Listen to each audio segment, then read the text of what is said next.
Jiaozi. In the long history of Chinese dumplings, jiaozi are the archetype, crescent-shaped parcels of wheat dough, usually filled with pork, cabbage, chives, or fragrant ginger. According to the best-known legend, they date back more than 1,800 years to the Han Dynasty, when the physician Zhang Zhongjing wrapped mutton, chili, and herbs in dough to warm villagers suffering from frostbitten ears. Over time, the medicine became comfort food.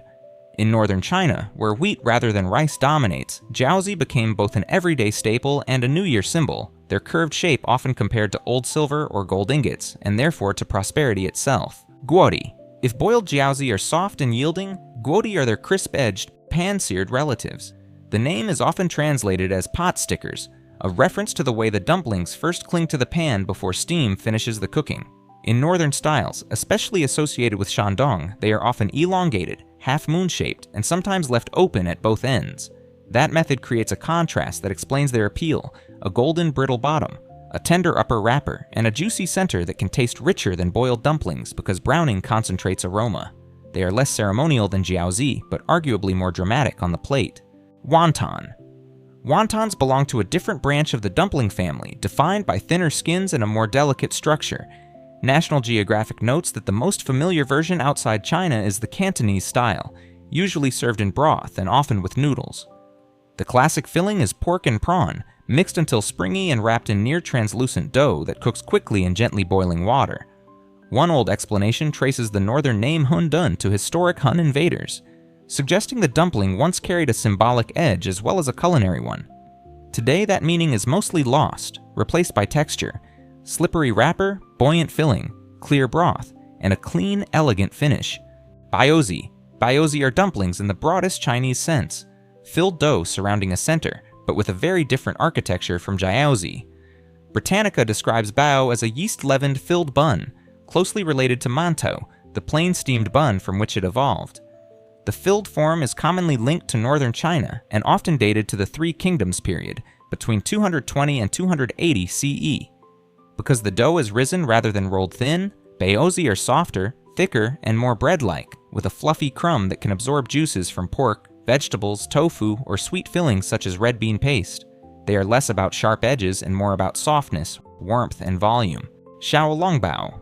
Soup dumplings are engineering disguised as comfort food. Britannica places Xiaolongbao within the culinary world of eastern China and notes that they are believed to have originated in Shanghai.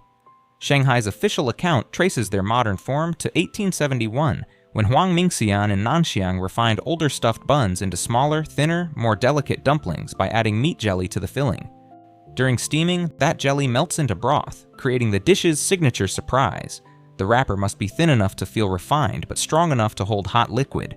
Eaten properly, they are lifted gently, opened carefully, and sipped before bitten, a ritual that turns one bite into a small act of concentration. Shengjianbao. Shengjianbao are Shanghai's louder, more streetwise answer to Xiaolongbao. According to Shanghai's official tourism guide, they have a history of more than 100 years and are made from semi-fermented dough wrapped around fresh meat and gelatinized pork skin. They begin in oil, then finish with water under a lid, usually in about 8 to 10 minutes, until the bottoms turn crisp and deeply golden.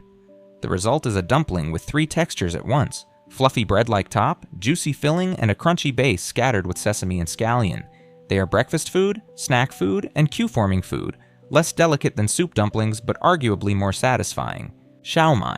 Shaomai are easy to recognize because they do not fully close. Their pleated wrapper gathers into an open top, giving each dumpling the look of a flower or tiny cup.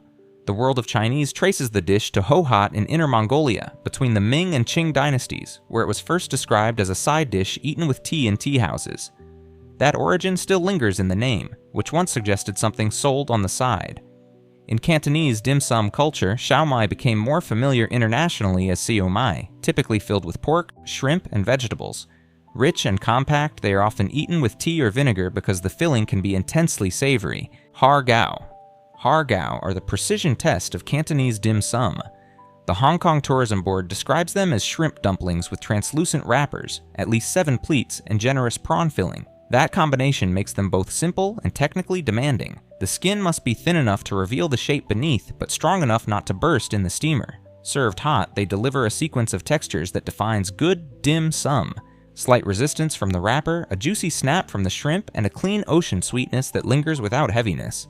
Among all Chinese dumplings, Har Gow may be the clearest proof that restraint can be more impressive than abundance. Tangyuan. Not every Chinese dumpling is savory, and Tangyuan may be the most emotionally symbolic of them all. Britannica notes that these small glutinous rice balls are eaten on the 15th day of the first lunar month during the Lantern Festival, whose origins may reach back to the Han Dynasty. Their round shape symbolizes wholeness and family unity, which is why they are also associated with reunion and good fortune during the New Year season. Unlike Jiaozi, Tangyuan are made from sticky rice flour, giving them a smooth, elastic chew. Fillings such as black sesame, peanut, fruits, or nuts turn them into dessert dumplings, warm and soft, more ritual than snack.